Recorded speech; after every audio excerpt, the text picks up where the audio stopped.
One of the wonderful things about being in a community of faith is that we all bring our personal histories and our perspectives with us. Last week for our worship service, we got to hear some of how three different members spoke beautifully about their own experience with meditation. Though we're all Unitarian Universalists, we have a pretty wide range of beliefs. We also come from particular cultural backgrounds and family histories that are different. They include different expectations about personal space and touching other people. Our expectations around personal space and touch are rooted in personal histories. Part of our personal history now is having lived through a deadly global pandemic and undergoing a year of significant isolation. As individuals and as a community, we're all chewing on how we will physically be with one another. How will we define our boundaries? How will we respect what feels comfortable and safe for the people we care about? Today, we're talking about consent, touch, and boundaries. It's kind of an odd topic for a worship service. The more I thought about it, though, the more I realized it's something we really need to talk about. Consent is a lot more than answering yes or no to sex. Consent is a whole arena of ethics, defining our rights and how we allow other people to treat us.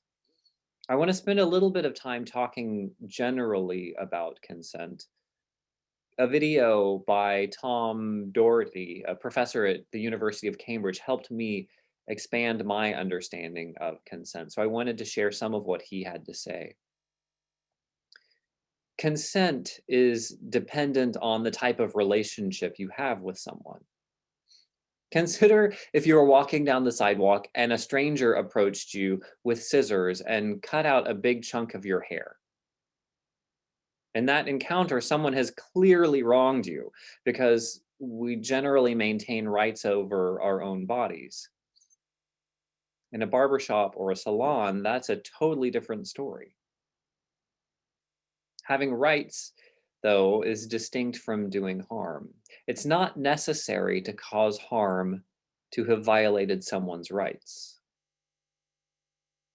Consider if a camper puts up their tent in a farmer's field. The camper hasn't necessarily harmed the farmer, but they have clearly trespassed and violated the farmer's property rights. You don't have to cause harm to violate someone's rights. And rights are important. When our rights are protected, we gain all sorts of personal freedom and security and privacy. It's important stuff. But our lives would be terrible if everyone had to observe all of those boundaries exactly the same way all of the time. If no one is ever allowed to cut your hair, well, we all experienced that this past year. It either grows into a mess or you have to cut it yourself. Unlike the random person with scissors on the sidewalk, you can allow another person to cut your hair by giving your consent. Consent changes the moral aspect of your relationship. Consent is the way that we monitor the boundary of our property and our bodies. Using consent, we're able to decide how other people will interact with us. One last important piece of consent is that it has to be valid for consent to be given. Not everyone can waive their right to allow another person to interact with their body or property all the time. There are three different ways that consent is invalid. First, consent isn't valid if the person lacks key decision-making abilities. I mean, we would all agree that a 5-year-old doesn't have adequate decision-making ability to consent to having a tattoo permanently put on their body. Or if an individual is highly intoxicated, then they can't validly consent to a tattoo. I don't know exactly how that all plays out in a tattoo shop, though. Second, consent would be invalid if the parties aren't informed. Imagine Someone asking you to store a box of old picture frames in your garage. You say, sure, no problem, I have the space. But that box actually contains heaps of illegal drugs. Have you consented to store illegal drugs in your garage? Absolutely not. To consent, you have to be adequately informed. And finally, consent would be invalid if they didn't freely consent. You can't consent to someone who's threatening your safety or someone who has tremendous power over your life. It has to be freely given. So consent is valid only when it is competent, when it's informed, and freely given. You might notice, though, that those categories aren't simple black and white options.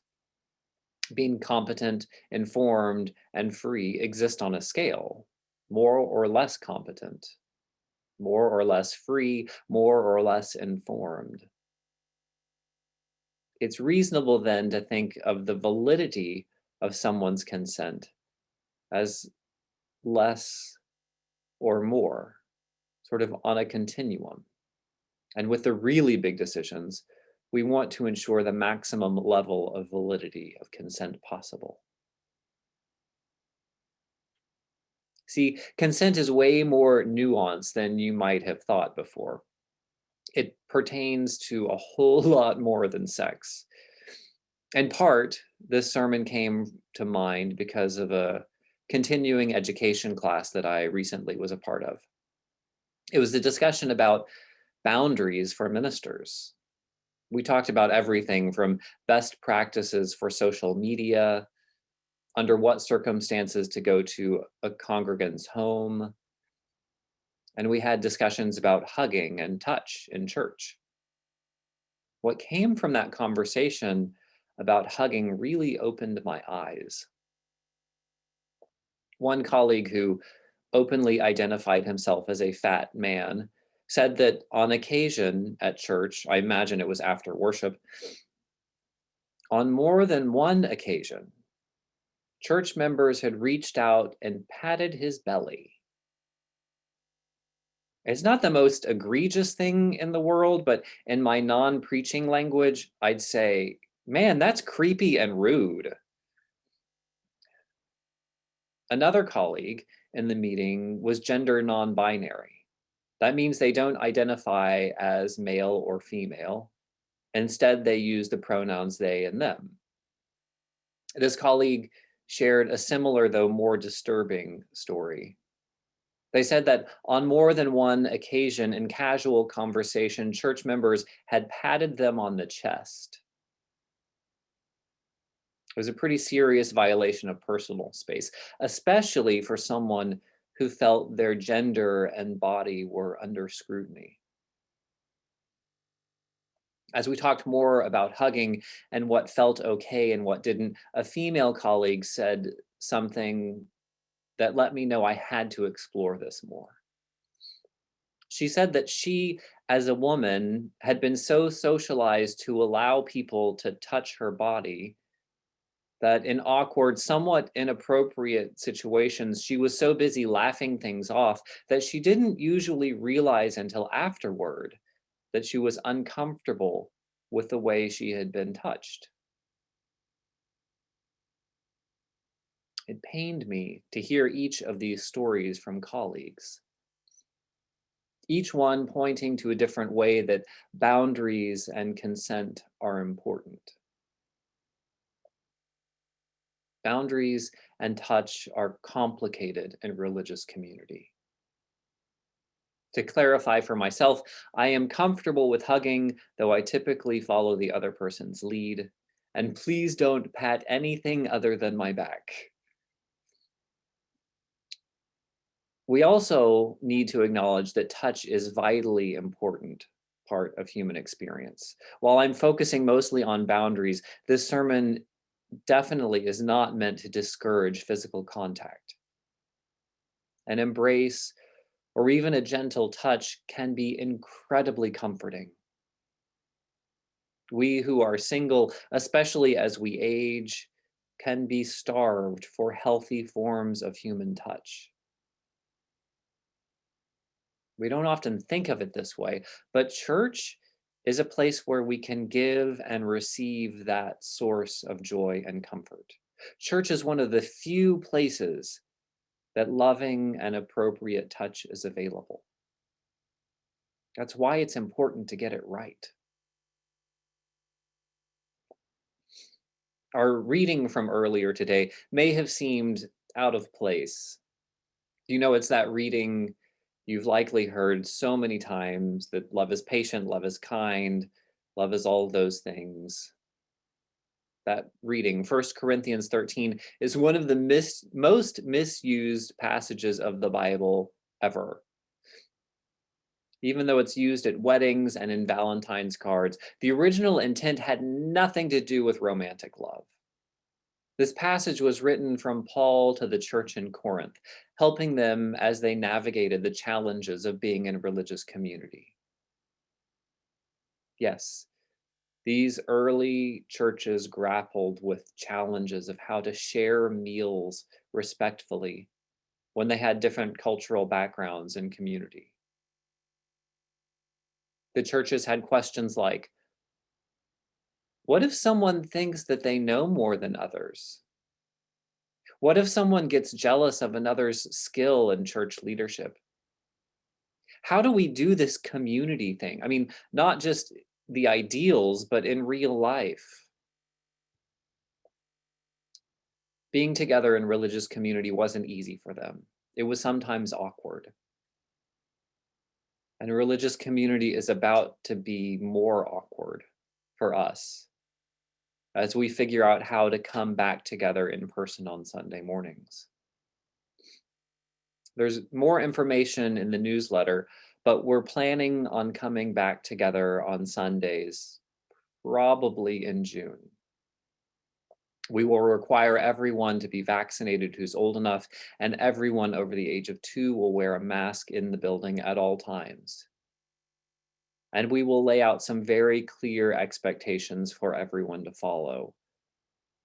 But there will still be a lot of personal choices and boundaries for each of us to think through and to communicate with each other. I saw this firsthand as several of us gathered at Tapestry to distribute the flowers for flower communion.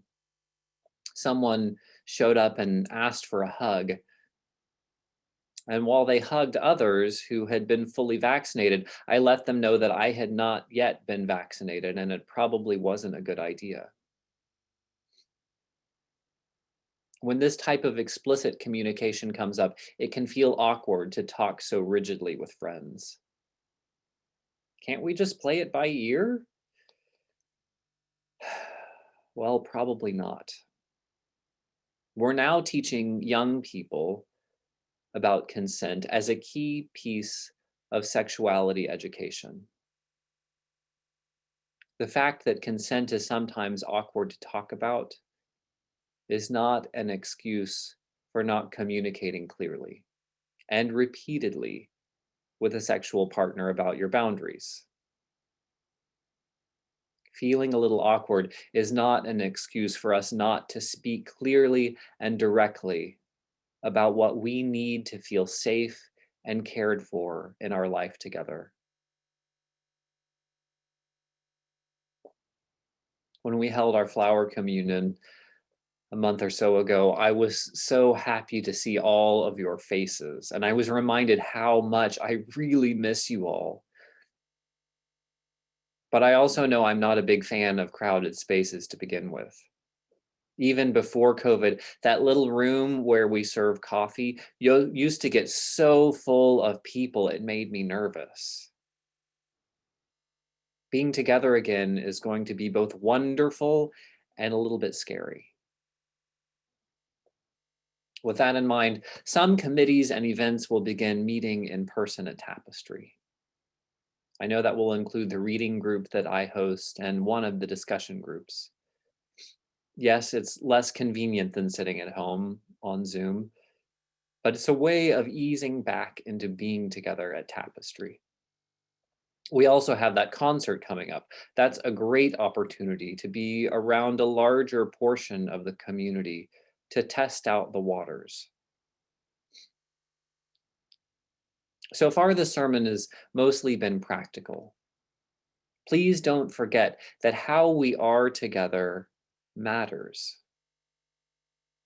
This is hard to describe, but being together is part of how we change the world, not because we're strategizing or doing political advocacy work together, but in our being together, we get to practice how we want to be in the outside world. We get to practice being our best selves for a couple of hours every week so that the rest of our week, we can let that same intention shine bright. And navigating consent is part of embodying our values. It's a tool to uphold the inherent worth and dignity of every person and to provide justice, equity, and compassion in our relationships. This may be a stretch, but in a very subtle way, honoring people's boundaries also chips away at patriarchy and racism. For centuries, our culture has suggested that women's bodies are not their own to control, and that the bodies of people of color exist as tools for labor, not their own agency. When we seek verbal confirmation about people's desires for their own bodies, we participate in a cultural shift toward autonomy and love. My goal in the sermon isn't to make us all paranoid, walking on eggshells around each other. Trust me, I come from a Southern culture where hugs aren't just given, they are expected from elders. This stuff can be complicated. My goal is just to break the ice, to encourage you to think through what you want and empower you to speak up about it, to communicate, even when it's awkward. We transitioned into a virtual church with tremendous grace. I have no doubt that our return to being together will be patient, kind, and loving. Amen. We extinguish this flame, knowing the light remains in the warmth and compassion of our hearts until we are together again. And I'll leave you with the words of Steve Crump. That which is worth doing, create with your hands. That which is worthy of repeating, speak with a clear voice. That which is worthy of remembering, hold in your hearts. And that which is worthy of living, go and live it now. Go in peace. Let the light within you be a blessing to the world.